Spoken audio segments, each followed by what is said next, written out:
yang harusnya di rumah nungguin Anda orang egois. Maka saya nggak benci perokok.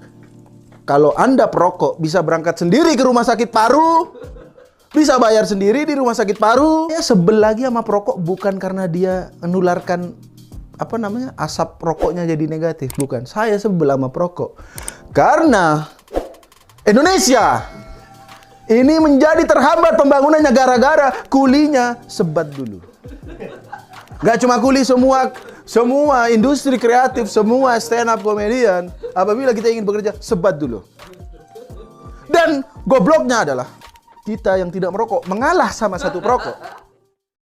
Bungkus rokok jangan gambar paru-paru rusak, tapi gambar istri sedih.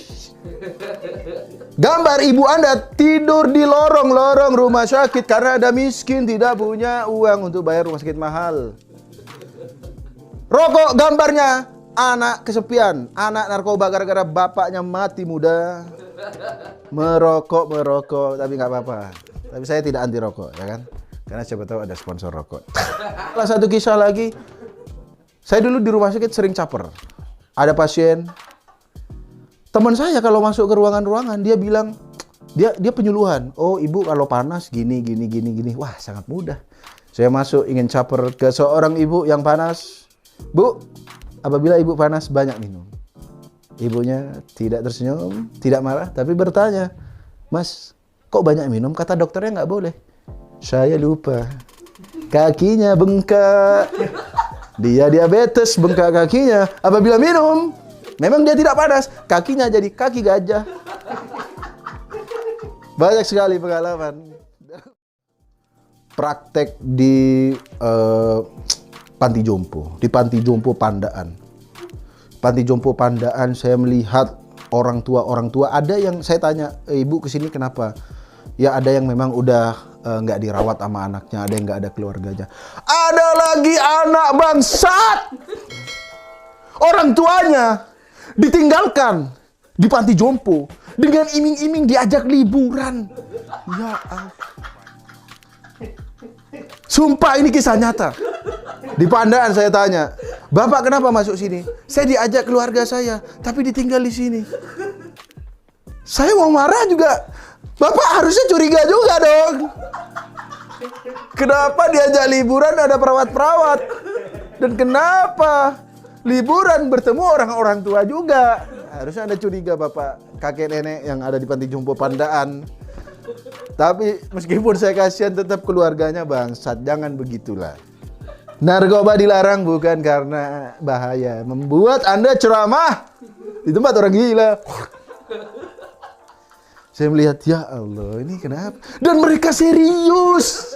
Mereka serius. Ibu ini ceramah, kita hidup wala azkinum. Dan dua orang ini ngangguk. Ya Allah, akibat narkoba. Orang bisa begitu. Yang saya lihat lagi, satu pasien, dia di ruangan, dia kerjanya sholat dan pakai peci putih. Wah. Ini adalah pasien, lupa saya nama bapaknya. Tapi inilah yang saya jadiin data untuk skripsi. Skripsi karena D3 dulu karya tulis ilmiah. Saya datengin bapak ini, saya tanya, Pak, Bapak kenapa masuk sini? Saya masuk sini gara-gara saudara saya masuk rumah, nggak ucap salam, saya marahin. Lu.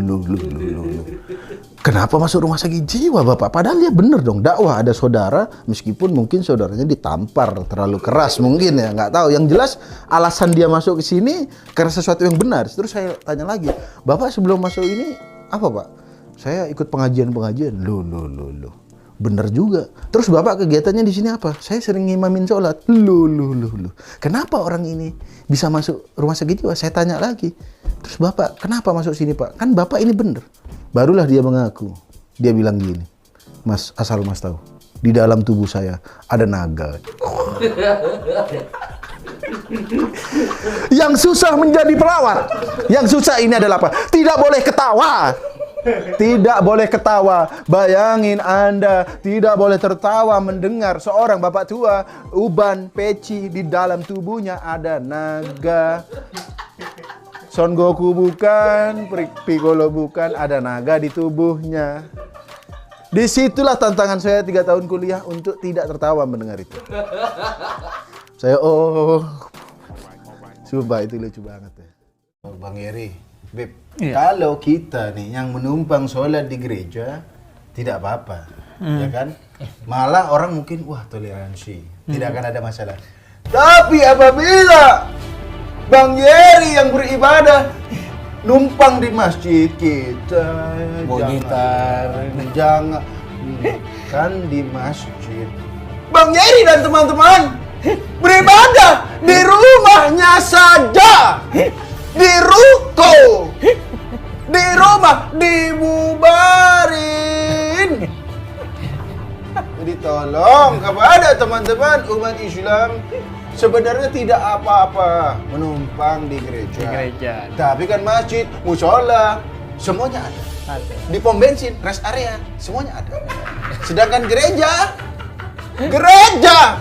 di tempat orang Kristennya sendiri tidak ada.